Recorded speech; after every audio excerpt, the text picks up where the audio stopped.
Hello everyone, welcome back to Review Radar. In this video I will show you and tell you how to easily sign into Lemon8.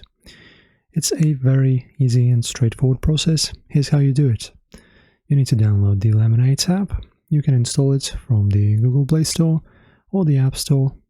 Then open up the app, choose a login method. On the login screen, it's going to be either a phone number, email address, third-party accounts like TikTok, Google, or Apple ID. After that, enter your credentials, like phone and email.